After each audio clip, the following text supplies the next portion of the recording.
নবী আমি হলাম এমন এক যুবক, আমি কাফন চুরি করে করে, আমি লাশের কাফন চুরি করে করে আমার জিন্দেগিটা চালাই।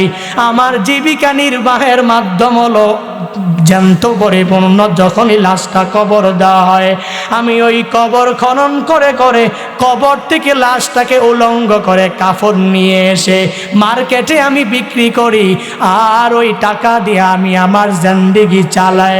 তবে আজ থেকে কয়েকদিন আগে যখন আমি এক কবরের মধ্যে প্রবেশ করে ফেললাম, ওই কবরের মধ্যে প্রবেশ করার পর আমি তাকায়া দেখলাম, যখন আমি ওই কবরের মধ্য থেকে কাফনটা চুরি করার জন্য লাশ থেকে কাফনটা খুলে ফেললাম, হুজুর আমি তাকায়া দেখি এক যুবতীর লাশ। আমি লাশটা দেখে আর নিজেকে ধরে রাখতে পারি নাই, শয়তানের প্ররোচনায় পড়ে গেলাম। এমন এক যুবতীর সাথে জেনা না করে আমি পারলাম না। হুজুর আমি কবরের মধ্যে কাফনটা পরিপূর্ণ খুলে ওই যুবতীর সাথে আমি জেনায় লিপ্ত হয়ে গেলাম। হুজুর এখানেই শেষ না, আমি জেনার কাজ শেষ করে করে এই কাফনটা নিয়া যখন আমি কবর থেকে উঠতে শুরু করলাম, তখনই গাইবি আওয়াজ আমার মনে হলো আমার ওই বোনটা আমাকে বলতেছে, এরে যুবক কোন এলাকার তুই যুবক? বিন্দু মাত্র পরিমাণ ভয় কি তোর মাঝে নাই? আমার পরিবার আত্মীয় স্বজনেরা আমাকে এখানে রেখে গিয়েছে, কত সুন্দরভাবে গোসল দিয়া আমাকে পবিত্র, কত দামি কাফনের কাপড় দিয়ে আমাকে এখানে রেখে গিয়েছে। কাল কিয়ামতের ময়দানে আমি সবার সাথে পবিত্র অবস্থায় উঠবো, এজন্যই রেখে গিয়েছে। ওরে যুবক তুই আমার সাথে কেমন কাজটা করে ফেললি? এতগুলো লাশ, এই লাশের মাঝে তুই আমাকে অপবিত্র অবস্থায় রেখে রেখে কোথায় যাও? ওই যুবক ডাক দিয়া বলে, পয়গম্বর আমার গুনাহ এত বড়, আমি ওই কবর থেকে আসার পরে আমার মনে চিন্তা ঢুকে গেল আমি আর কাফন চুরি করব না। ও পয়গম্বর আমি আর কাফন চুরি করতে কবরে যাব না, কিন্তু আমার একটাই ভয়, আল্লাহ আমাকে মাফ করবে কি করবে না? নবী আমার বলেন, এর যুবক তোমার গুনাহের পরিমাণ কি এত বড়? মানুষ কি এই পরিমাণ গুনাহ কি করতে পারে? যুবকের বুঝতে আর বাকি নাই, আল্লাহ মনে হয় মাফ করবে না। নবীর দরবার থেকে দৌড়াইয়া বিশাল এক পাহাড়ের চূড়ায় চলে যায়। পাহাড়ের চূড়ায় যাইয়া আমার মালিকের দরবারে শুধুমাত্র কান্না করে আর বলে, হে মালিক, সাহাবায়ে কেরাম সরায়া দিয়েছেন, নবীও আমাকে বলেছে বড় গুনাহ। ও আল্লাহ তুমি তো আমাকে বানিয়েছো, তুমি যদি আমাকে মাফ না করো আমাকে ক্ষমা করার মতো কেউ নাই। সাইয়্যিদুল ইস্তিগফারের মতো ওই বড় দোয়া যখন ওই যুবক করতে থাকে, আল্লাহুম্মা আনতা রাব্বি লা ইলাহা ইল্লা আনতা খলাকতানি ওয়া আনা আবদুক ওয়া আনা আলা আহাদিক ওয়া ওয়াদিকা মাস্তাতআতু আউযু বিকা মিন শাররি মা সানাতু আবুউ লাকা বিনি'মাতিকা আলাইয়া আবুউ যামবি বিজামবি ফাগফিরলি ফাইন্নাহু লা ইয়াগফিরুয যুনুবা ইল্লা আনতা। ওই যুবক শুধুমাত্র আল্লাহর দরবারে এই বলে কান্না করে, হে মালিক আমি জানি আমার গুনাহের পরিমাণ অনেক বড়, তো আল্লাহ তুমি তো আমাকে সৃষ্টি করেছো, তুমি যদি মাফ না করো আমার মাফ করার যার কোনো জায়গা নাই, আমাকে ক্ষমা করার মতো অ্যাবিলিটি কারো মাঝে নাই। ও আল্লাহ তুমি তো তোমার বান্দাকে বানিয়েছো, ও আল্লাহ তুমি তো তোমার বান্দাকে মাফ করে দিবা। 40 দিন ওই যুবক পাহাড়ে চূড়ায় দাঁড়ায় দাঁড়ায় কান্না করে। আল্লাহ দেখে কি দেখে না? আল্লাহ বলেন, ও জিবরাইল যা যা আমার নবীর কাছে গিয়া জানা দে, নবীকে দুইটা প্রশ্ন করবি, তিনবারের সময় ক্ষমার কথা জানা দিবে। জিবরাইলকে আল্লাহ তাআলা যখন আদেশ দিয়া দিল, জিবরাইল আমার নবীর কাছে এসে রহমাতুল লিল আলামিনকে এক নম্বরে প্রশ্ন করে, পয়গম্বর আপনি বলেন এ বিশাল আসমান আর জমিন কে বানিয়েছে? নবী আমার বলেন, আসমান আর জমিন আল্লাহ বানিয়েছেন। আবার প্রশ্ন করেন, ও পয়গম্বর আসমান আর জমিনের উপরে নিচে সব জায়গায় যারা আছে এদের প্রত্যেকের রজ্জাক কে? এদের প্রত্যেকের রিজিক দাতা কে? এই কথা বলার পরে নবী জবাব দিলেন, আমি সহ যারা এই দুনিয়াতে আছে সবার রিজিকের ব্যবস্থা আল্লাহ করেন। জিবরাইল বলেন, নবী আমার, যে আল্লাহ আসমান বানাইলেন জমিন বানাইলেন, যে আল্লাহ আসমান আর জমিনের নিচে উপরে আর আসমানের নিচে থাকা সব মানুষের চতুষ্পদ সব জন্তুর রিজিকের ব্যবস্থা যে মালিক করতে পারেন, ওই মালিক কি তার ওই বান্দাকে মাফ করতে পারে না? আপনি আপনার সাহাবীকে ওই যুবকের কাছে পাঠাইয়া দেন, আর যুবককে আল্লাহর পক্ষ থেকে ক্ষমার সুসংবাদ দিয়া দেন। এই কথা বলে জিবরাইল চলে যায়। নবী আমার এক সাহাবীকে পাঠায়, ওই সাহাবীকে বলেন, ও সাহাবী যাও যাও মুখ পাহাড়ের উপরে এক যুবক তাকায়া দেখবা মালিকের দরবারে কান্না করে, শুধুমাত্র গুনাহমুক্ত জিন্দেগি পাওয়ার জন্য কান্না করে। সাহাবী যুবককে পরিপূর্ণ ধরে যখন নবীর সামনে আনলেন, নবী আমার বলে, এরে যুবক তুমি আল্লাহর দরবারে এমন কান্না করে আল্লাহকে এমন রাজি তুমি করে ফেলেছো। একটু আগে জিবরাইল আমার কাছে এসেছিল, জিবরাইল আসিয়া আমাকে দুইটা প্রশ্ন করে জানায়া দিয়েছে, আমার রব তোমার জিন্দেগীর সব গুনাহ মাফ করে দিয়েছে। আল্লাহ পারে কি পারে না? বান্দা ওই যুবকের মতো গুনাহ তো আমি করি নাই, ওই যুবকের মতো এত বড় গুনাহ তো তুমি করো নাই। আল্লাহ যদি তাকে মাফ করতে পারে, আমাকে পারবে কি পারবে না? বলেন, আল্লাহ যদি তাকেও মাফ করে দিতে পারে, ওই আল্লাহ এখনো আছেন না নাই? এই জন্য বান্দা তাওবা করার কোনো বিকল্প নাই, সর্বাবস্থায় তাওবা করে নাও। আল্লাহর কাছে বারংবার মুনাজাতে বলো, হে মালিক আমি আমার জিন্দেগিতে এমন কোনো গুনাহ নাই করি নাই, ও আল্লাহ আমার এই গুনার খবর তো মা জানে না, আমার গুনার খবর বাবা জানে না, আমার গুনার খবর আত্মীয় স্বজনরা জানে না, তুমি তো সব জানো। ও আল্লাহ তুমি আমাকে মাফ করে দাও। আল্লাহ বলেন, ইল্লা মান তাবা ওয়া আমানা ওয়া আমিলা আমালান সলিহা ফাউলাইকা ইউবাদদিলুল্লাহু সাইয়্যাতিহিম হাসানাত ওয়া কানাল্লাহু গফুরার রহিমা। আল্লাহ বলেন, জিন্দেগিতে গুনাহ করেছো, যত নাফরমানি করেছো, ইল্লা মান তাবা, যদি এসে তাওবা করতে পারো, ও আমানা পুনরায় ঈমান আনতে পারো, ও আমিলা আমালান সলিহান, যদি আবার আমলে সলেহ চালু করতে পারো, আমি রব তোমার জন্য এত মায়াবান তোমার জন্য হয়ে যাব। আল্লাহ বলেন, রে গোলাম তুই এক নম্বরে তাওবা করলি, দুই নম্বরে ঈমান আনলি, তিন নম্বরে আবার আমলে সলেহ গুলো চালু করার কারণে তোর জিন্দেগীর সব গুনাহগুলো আমি আল্লাহ মাফ করে পরিসমাপ্তি ঘটাবো না। আমি আল্লাহ জিন্দেগীর গুনাহগুলোকে নেক দিয়া পরিবর্তন করে দিব।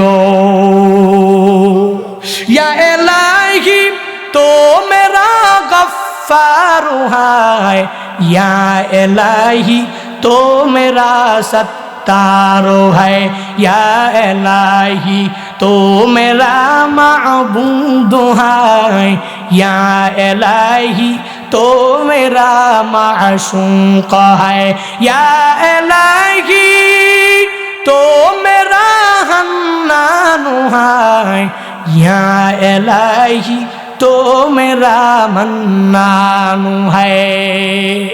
আল্লাহর কাছে তাওবা করে নাও আর বান্দা ওলিয়ে কামেল হওয়ার জন্য আজকের এই মাহফিল থেকে পরিপূর্ণ শিক্ষা নিয়ে বাড়িতে যাও। এক নাম্বার ঈমানটাকে মজবুত করে সর্বাবস্থায় চলবা। 2 নাম্বার বান্দা সর্বাবস্থায় নেক আমল চালু করে দিবা। 3 নাম্বার গুনাহ মুক্ত জিন্দেগিটা গঠন করার চেষ্টা করবা। যদি কেউ বলে গুনাহ করার জন্য গুনাহের দিকে ডাকে, তাকে বন্ধু মনে করবা না। যদিও মনে করো দুনিয়ার বন্ধু, সে আসল বন্ধু না, বরং যে তোমাকে নামাজে ডাকবে তাকে বন্ধু বানাবা। যে তোমাকে রোজা রাখার জন্য আদেশ দিবে তাকেই বন্ধু বানাবা। যেই লোকটা 5 ওয়াক্ত নামাজ পড়ে তাকেই ধরে ধরে বন্ধু বানাবা। যেই লোকটা রোজা রাখে 30টা তাকেই তো বন্ধু বানাবা। যেই লোকটা মিথ্যা বলে না তাকেই তুমি তোমার বন্ধু বানাইবা। যেই লোকটা চুগলখড়ি করে না তাকেই তুমি তোমার বন্ধু বানাইবা। যেই লোকটা গীবত করে না তাকেই তুমি তোমার বন্ধু বানাইবা। যেই লোকটা শেখায়াত করে না তাকেই তুমি তোমার বন্ধু বানাইবা। এক কথায় তুমি ওই লোকটাকে বন্ধু বানাও যেই লোকটা জিন্দেগিতে কোনো গুনাহের ধারে কাছেও যায় নাই। আর ওই লোকটাকে ধরে ধরে তার সুহবত নিয়ে যদি তুমি চলতে পারো, ভালোর সাথে থাকলে খায় ভালোর পান, খারাপের সাথে যদি থাকো কাটবে তোমার 2 কান।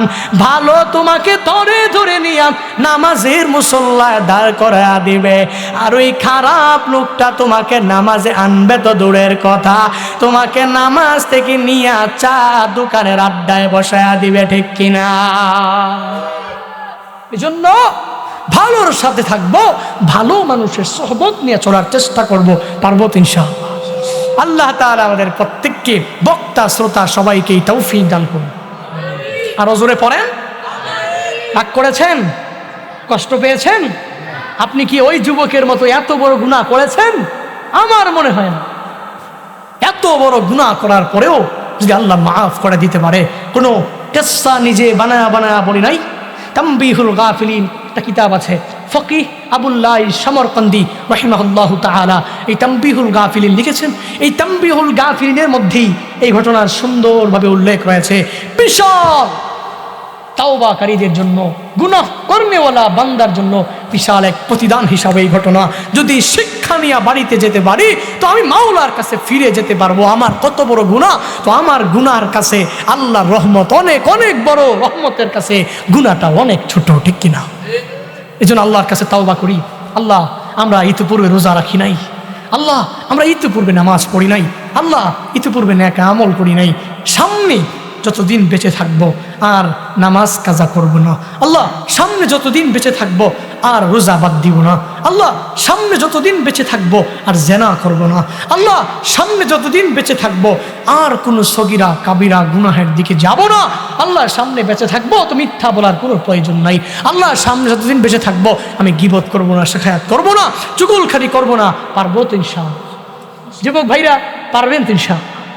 আল্লাহ এই ভাইদেরকে তুমি কবুল করে নাও। জোরে পড়েন। আজকে একটা ভিডিও দেখে আমার খুব ভালো লেগেছে। এই যে ঈদ গেল না, ঈদ উল ফিতরে মাঝে মাঝে কষ্ট লাগে। আমি প্রত্যেকটা যুবককে জান দিয়ে মহাব্বত করি, এবং প্রবাসে যাওয়ার পরেই সৌদি আরবের 15 দিনে আমার আশপাশে প্রবাসী অনেক যুবক ছিল। তা আমি একদিন প্রশ্ন করলাম, বয়স এত কম তোমার? সে বাইতুল্লাহর পাশে এক ফন্দক এসে ডিউটি করে, একটা হোটেলে সে ডিউটি করে, 10 ঘন্টা ডিউটি দাস। তা তাকে বললাম, তুমি এত ছোট মানুষ, অনেক ছোট, প্রবাসে থাকে, বিবাড়িয়াতে বাড়ি। আমার কথা যখন শুনছে দৌড়ে আসছে, আমার ফন্দক সার্চ করে অনেক কষ্ট করে পেজ থেকে নাম্বার টাম্বার নিয়ে দেখা করো, বড় শখ। তো একদিন অনেকগুলো যুবক হয়ে গেল। আমি বললাম, কারণ কি এত যুবক সামনে কেন? আমার মুরব্বী টুরব্বী কেউ নাই, বয়স্ক টয়স্ক আমার থেকে বড় আর কেউ নাই, সব সমবয়সী হবে, কেমনে হবে? হুজুর প্রবাসে এমন কোনো যুবক নাই আপনার বয়ান শুনে। আলহামদুলিল্লাহ, প্রবাসের প্রত্যেকটা যুবক আপনার জন্য বড় পাগল, এরা অনেক বয়ান শুনে, আপনার অনেক বয়ান শুনে। এবং আমিও খেয়াল করেছি, মসজিদে নববীতে আমি নবীর রওজায় সালাম দিব, এমন অবস্থায় ওই জায়গায় গিয়ে দিই বিশাল এক যুবকদের টিম। কোথেকে আসছো? হুজুর রিয়াদ থেকে আসছি। তো বাড়ি কোথায়? হুজুর বিবাড়িয়া। বিবারিয়াতে বাড়ি, এরা অনেকগুলো যুবক একসাথে রিয়াদ থাকে। তো এখানে নবীজি রওজায় সালাম দেওয়ার জন্য এসেছে, সব একসাথে দেখা করছে। তো যুবকদেরকে একসাথে নিয়ে জিজ্ঞেস করলাম কারণ কি? বলে আপনাকে তো অনেক ভালোবাসি। কারণ কি? আপনি তো আমাদের মতো বয়স, কিছু কিছু কথা বলেন আমলের কথা, এগুলো শুনে শুনে কিছু আমল করার চেষ্টা করি। এখনো আমার দেখাইলো আমাকে ইউটিউবে, দেখেন আপনার প্রত্যেকটা বয়ান ডাউনলোড করা। নিজে অনেক উৎসাহ পেলাম যে এই যুবকদের জন্য আমার এই কথাগুলো চির আমলান হয়ে থাকবে। আমি থাকবো না আমার এই আমলের কথা যুবক শুনে শুনে আমল করবে। আমি থাকবো না আমার এই বয়সী এক যুবকের কথা শুনে আরেকটা যুবক বয়সী সে পরিপূর্ণ নামাজের দিকে যাওয়ার জন্য উদ্বুদ্ধ হবে, নিজের মধ্যে উৎসাহ উদ্দীপনা সৃষ্টি হবে। হায় হায়, এর থেকে বড় কামালিয়াত আর কি আছে? এজন্য তো বলি, আজকে বিষয়টা দেখে খুব খারাপ লাগলো। আমাদের এলাকায়ও এরকম অনেক ঘটনা ঘটে। ঈদের দিনে অনেকে ওই যে পিক আপ নিয়ে 2-3টা ডেক্সেট বক্স টক্স নিয়ে যত ডিজে গান বাজায় আর সে ঈদ উদযাপন আছে না নাই? কিন্তু ভালো লাগার বিষয় হলো ভিডিওটা দেখার পরে খুব ভালো লাগছে আমার।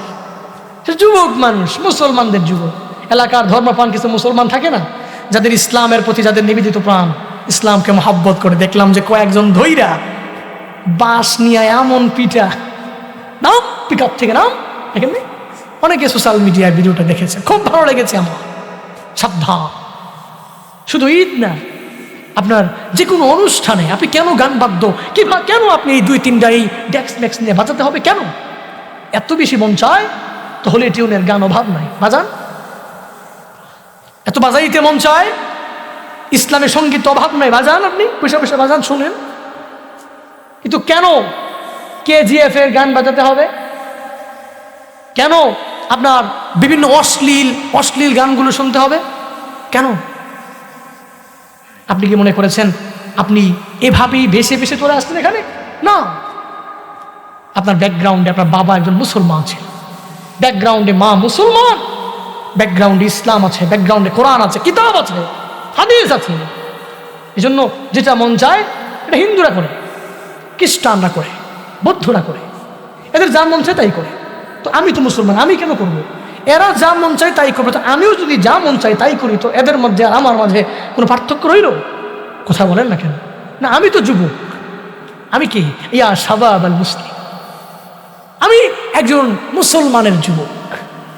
আমার মতো ছিল আবু বকর, আমার মতো ছিল ওমর, আমার মতো ছিল মুআজ, এরা ছিল। আমি এদের মতো হব, এদেরকে আমার অনুকরণীয় আদর্শ বানাবো, সাহাবায়ে কেরামকে আমি নিজের ফলোয়ার বানাবো, তাদের ফলোয়ার আমি হয়ে থাকবো, এদেরকে পরিপূর্ণ তাবে বানাবো।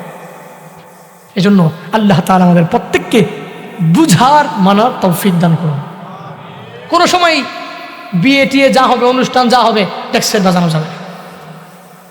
বিয়ের প্রথম দিনে যদি আপনি ডেক্স ডুক্স বাজায়া, ডিজে গান বাজায়া, এখন তো আবার হালাল ডিজে গান বের হয়েছে। হালাল ডিজে গান কোনটা? ও মুর্শিদ, হ্যাঁ আছে না, কি যেন একটা আছে না, এটা পুরো হালাল ডিজে গান বলে। এটা আল্লাহ মাফ করুন, সকলে পড়িয়া আমিন। কিছুই বাজানো যাবে না। আপনি যা বাজান, বেশি ভালো না লাগলে ইসলামী সঙ্গীত বাজান। নিজের বিয়ের আর দাম্পত্য জীবনটা সুখময় করতে চান? তা আমি তো বলি আপনি অন্য কিছু করা লাগবে না, শুধুমাত্র সুন্নাহ অনুযায়ী বিবাহটা করেন যুবক ভাইরা, আর কিচ্ছু লাগবে না। আমি তো এক অবিবাহিত পারসন, তো যখন আমি বিবাহ করবো ইনশাআল্লাহ নিয়ত করেছি সুন্নাহ অনুযায়ী প্রত্যেকটা কাজ করব। দেখেন আমার সামনে এই যে মাহবুব ভিডিও করে, এত ভালো মানুষ, আমাকে বলেছে, ওয়াদা দিয়েছে যে হুজুর আমি বিবাহ করব, একদম বিলকুল পুরা যা আছে সব সুন্নাহ। ওই দিন আমাকে বলতেছে সুন্নতি কোনো ড্রেস আছে কিনা আমাকে বল। এভাবে প্রত্যেকটা মুসলমানের যুবক যখন বিবাহ করবে তো তার দাম্পত্য জীবনও সুখময় হবে। আর ওই ঘর থেকে যখনই একটা ছেলে আসবে, মেয়ে আসবে, তো ওটা মিজানুর রহমান আজহারির মতো হবে, ওটা হাফিজুর রহমান সিদ্দিকীর মতো হবে, ওইটা আশরাফ আলী থানবীর মতো হবে, ওটা বড় বড় স্কলারদের মতো হবে।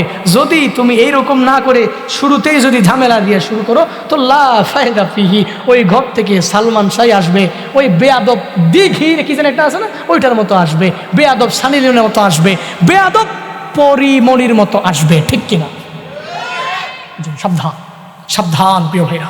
আল্লাহ আমাদের প্রত্যেককে মাফ করেন, আল্লাহ আমাদের প্রত্যেককে জবান হেফাজত করার তৌফিক দান করেন, আল্লাহ প্রত্যেককে জীবনে একবার হলেও মক্কা মদিনা যাওয়ার তৌফিক দান করেন। যারা গিয়েছেন বারংবার বারংবার যাবার তৌফিক দান করেন। আমরা যারা খুব করে বারংবার নিয়ত করেছি, আল্লাহ আপনি কবুল করেন। সবাই বলেন না আমিন, বলেন না। যদি কবুল হয়ে যেত হয়ে গেল আলহামদুলিল্লাহ। আল্লাহ জীবনে একবার হলেও দিদার যদি নসিব না হয়, মদিনায় নবী রওজার সামনে গিয়া সালাত সালাম পৌঁছানোর তৌফিক প্রত্যেকটা বাংলাদেশি, গরিব থেকে নিয়ে ধনী প্রত্যেকটা মুসলমানকে তুমি তৌফিক দিও। বাইতুল্লাহ মাতাফে দাঁড়িয়ে রবের দিকে তাকিয়ে এই দোয়াই করেছিলাম, আল্লাহ বাংলাদেশের মানুষ এই বাইতুল্লাহর জন্য অনেক পাগল। হায় হায় কি এক জাদু এখানে মিশে আছে, কি এক রওজা, এই রওজায় কি জাদু মিশে আছে। হায় হায় মানুষ পাগল হয়ে যায়। এখন তো করোনা, হাজরে আসওয়াদে চুমু দেওয়া যায় না। ভিডিও ক্লিপগুলো দেখলে মাঝে মাঝে চোখের অজান্তেই পানি ঝরে, যে আমিও তো এক হাজি, আমিও তো এই হাজরে আসওয়াদে নিজের ঠোঁটে চুমু দিতে পারিনি। হায় হায় আমার ভাগ্যে হয়নি, কারণ করোনার কারণে তো বিশাল এক ডিস্টেন্স, অনেক দূর থেকে বিসমিল্লাহি আল্লাহু আকবার, জাস্ট এতটুকুই। আমরা দোয়া করি, আল্লাহ করোনা যা কিছু আছে মহামারী, তাদের অন্তরে যা কিছু ঢুকছে এই অন্তর থেকে সব কিছু পরিষ্কার আপনি করে দেন। পড়ে না আমিন। বাইতুল্লাহ, এখানে করোনা আসবে কোথেকে? হায় হায় না, কোশ্চেন কারো এখানে আসবে না, কারণ এটা ঘর কার? এই ঘর তো যেখানে যে যাবে ওখানে নিরাপদ অবস্থায় থাকবে, অসুস্থ হবে তো দূরের কথা, ঠিক কিনা? বুড়া মানুষ হাঁটতে পারে না, এহরাম পড়তে পারে না, আরেকজনে পড়ায় দিচ্ছে। বাংলাদেশ থেকে তো এহরাম পড়া লাগে, এয়ারপোর্ট থেকে এহরাম পড়া। মাইন্ড করতেছেন আপনারা? রাগ করতেছেন? আমি আবেগ ধরে রাখতে পারি না, আসলে কি করবো, শুধু ভাসে চোখে আমার, কি এক জায়গায় গেলাম রে। হায় হায় বুড়া মানুষ হাঁটতে পারে না, এহরাম পড়াই দিছে আরেকজনে। এহরাম পরে উঠছে বিমানে, বিমানে হায় হায় অসুস্থ অসুস্থ একজন লোক, কে সে? ওই যে লোক এত অসুস্থ, বিমান পুরে চিন্তিত যে এই লোক তো যদি মারা যায়। কয়েকবার মাইক দিয়ে এলাম হয়েছে যে এই লোককে, এই লোককে, এই লোকের কেফেলায় কে আছেন না আছেন, উনি খুব অসুস্থ, মনে হয় মারা যাবে। হায় হায় কি এক হালাত। এই অসুস্থ লোকটা বিমান থেকে নামার পরে জেদ্দাতে গেছে, জেদ্দা থেকে নামার পরে বাসে উঠছে, বাসে উঠে বাক্কায় গিয়েছে। হায় হায় আমি দেখলাম এই লোক টকবকে যুবকের মতো তাওয়াফ করছে। এটাই খেলা, এটা বাইতুল্লাহ, এটা মক্কা, এটা পবিত্র শহর। যে যাবে ওখানে অনেক অসুস্থতা নিয়ে যাবে, সুস্থ বানিয়ে দিবেন কে? আমি আমার পার্সোনাল একটা বলি, আমার ব্যক্তিগত একটা কথা, আমি বিভিন্ন বাড়িতে খানা খাওয়ার কারণে গ্যাস্ট্রিকের প্রবলেম করে, স্বাভাবিকভাবেই খানা না খাইলে মানুষ রাগ করে। এই যুবক ঘড়ি দেখতেছে, অনেক রাত হয়ে গেছে যুবক না, হ্যাঁ ঘড়ি দেখতেছে মনে হয়, ইয়া আল্লাহ রাত হয় নাই, কিসের রাত, কত রাত গেছে গা এমনি গাইটা গেছে, ঠিক কিনা? ও আচ্ছা, ফজরের দিকে খেয়াল রাখতাম। ইনশাআল্লাহ সবাই ফজর পড়বে তো, ইনশাআল্লাহ পড়বেন তো ইনশাআল্লাহ। আচ্ছা আমি সব ওয়াদা করাই দিব ইনশাআল্লাহ। শেষ করে দিই এই ঘটনা বলে, আমার ব্যক্তিগত একটা ঘটনা। সেটা হলো আমি গ্যাস্ট্রিকের ওষুধ প্যান্টোনিক্সের একটা পাতা, এটা আমার কাছে সবসময় থাকেই, সবসময় থাকে, প্রতিদিন একটা দুইটা খাওয়াই লাগে প্রোগ্রামের সময়। 1 তারিখ 1 এপ্রিল ছিল আমার লাস্ট প্রোগ্রাম, মানে পরের দিন রমজান, ওটাই ছিল আমার লাস্ট প্রোগ্রাম বাংলাদেশের। কি হলো, আমি 1 তারিখেও গ্যাস্ট্রিকের ওষুধ 2টা খাইলাম একদিনে। কিন্তু মালিকের কুদরতের কি কারিশমা, আল্লাহু আকবার। আমি প্যান্টোনিক্সের 2টা পাতা নিলাম, আমার লাগে যায়, আমার লাগবে, ওখানে গেলে এগুলো পাইতে খুব দুষ্কর, পাওয়া যায় না। আমি এই প্যান্টোনিক্সের পাতা নিয়ে 15 দিন পর্যন্ত মক্কা মদিনায় থাকলাম। গ্যাস্ট্রিক কি, গ্যাস্ট্রিকের ঔষধ কি, ওটা আমি ভুলে গিয়েছিলাম। এই জিনিসটা খুব অন্তর নাড়া দিয়েছে আমার। হাই হাই এ কেমন জায়গা, কেমন জায়গা এটা। যদি বলেন যে হুজুর না ওরা তো খুব ফ্রেশ খাবার খায়, এজন্য হয়তো না। আমার সাথে আর কয়েকজন, ওনাদের আগেও যেরকম ছিল এখনো প্রায় একটু একটু গ্যাস্ট্রিক আছে, সে মাঝে মাঝে খাইতো 2-3 দিন পর একটা একটা। কিন্তু আল্লাহর কি কুদরতের কারিশমা, এই বান্দা 15 দিন যে ডেলি একটা করে খায়, 15 দিন গ্যাস্ট্রিক কি সে ভুলেই গেছে। এটাই রবের খেলা, এটা মক্কা। ওখানে আপনি যাবেন তবে সুস্থ হয়ে যাবেন, ওখানে আপনি যাবেন তো মনে হবে রহমত সরাসরি আসমান থেকে নাজিল হচ্ছে। আলহামদুলিল্লাহি রাব্বিল আলামিন والصلاة والسلام على سيد الأنبياء والمرسلين وعلى آله وأصحابه أجمعين يا أرحم الراحمين يا أرحم الراحمين يا أرحم الراحمين اللهم اجعلني صبورا واجعلني شكورا واجعلني في عيني صغيرا وفي أعين الناس كبيرا اللهم اجعلنا من المستجابين للدعوات اللهم إنا نعوذ بك من زوال نعمتك اللهم إنا نسألك الجنة ونعوذ بك من النار اللهم إنا نعوذ بك من زوال نعمتك وتحول عافيتك وفجاءة نقمتك وجميع سخطك يا رب العالمين ربنا ظلمنا أنفسنا وإن لم تغفر لنا وترحمنا لنكونن من الخاسرين ربنا آتنا في الدنيا حسنة وفي الآخرة حسنة وقنا عذاب النار ربنا لا تؤاخذنا إن نسينا أو أخطأنا ربنا ولا تحمل علينا إصرا كما حملته على الذين من قبلنا ربنا ولا تحملنا ما لا طاقة لنا به واعف عنا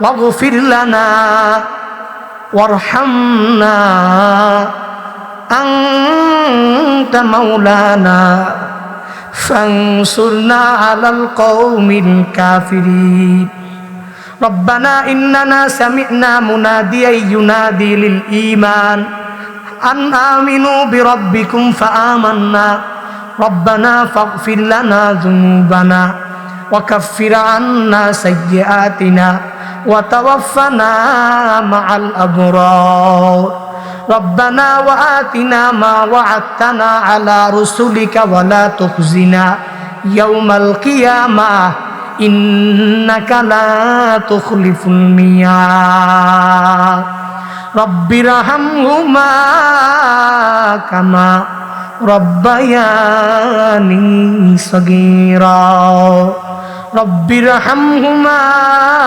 كما ربياني صغيرا ওরে দয়ার মালিক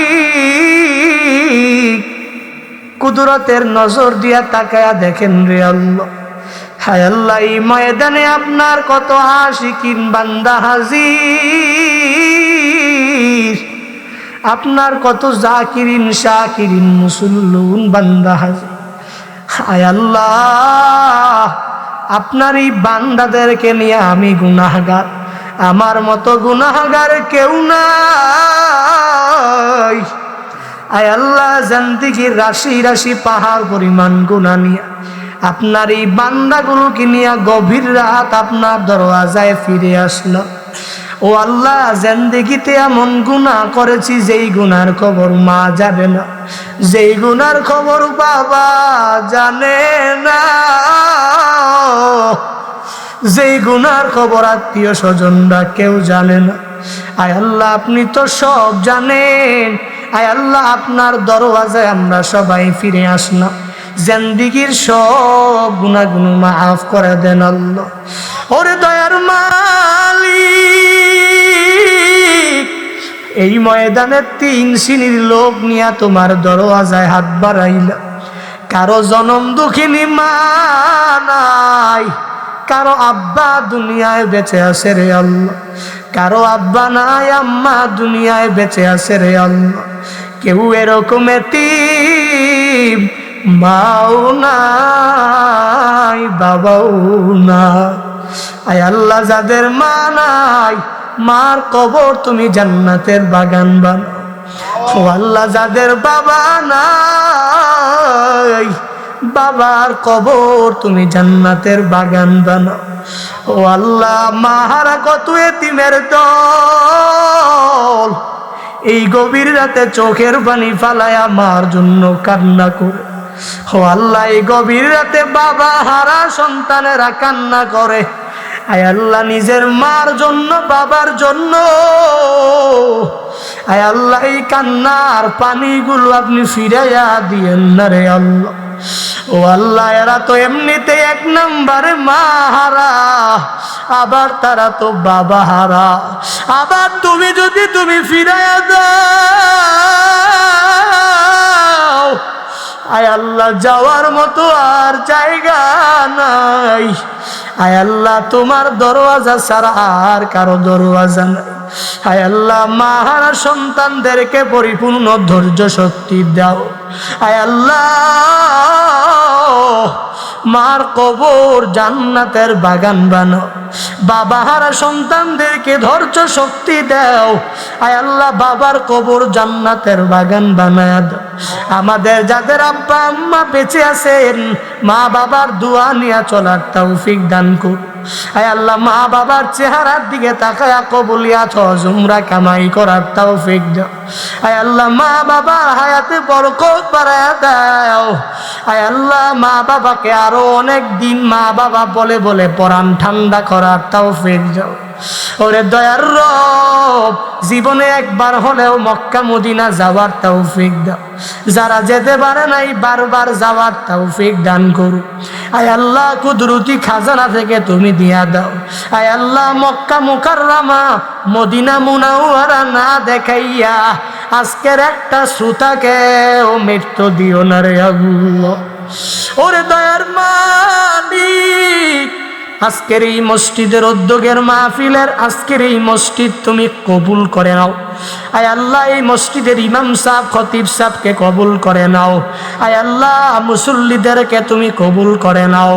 আয় আল্লাহ মসজিদের আন্ডারে যত মুসল্লিরা আছে সবাই যাতে করে 5 ওয়াক্ত নামাজ পড়ে মসজিদের হক আদায় করতে পারে। ও আল্লাহ তুমি সবাইকে সেই তৌফিক দান করু। আয় আল্লাহ মসজিদের অসম্পূর্ণ কাজ সম্পূর্ণ করার তৌফিক দাও। আয় আল্লাহ মসজিদের দোতলা কাজ সম্পূর্ণ করার তৌফিক দান করু। আয় আল্লাহ যারা যারা দান করেছেন, আয় আল্লাহ প্রত্যেকের দানগুলা তুমি কবুল করে নাও। মসজিদের শুরু লগ্ন থেকে আজ পর্যন্ত যারাই ক্ষুদ্র থেকে ক্ষুদ্র, বড় থেকে বড়, আয় আল্লাহ যে যে লাইনেই সহযোগিতা করেছেন প্রত্যেকের দানগুলা তুমি কবুল করে নাও। আজকের এই কথার উপরে আগে আমাকে তারপর সবাইকে আমল করার তৌফিক দাও। রব্বানা তাকাব্বাল মিন্নি ইন্নাকা আনতাস সামিউল আলিম ওয়া তুব আলাইনা ইয়া মাওলানা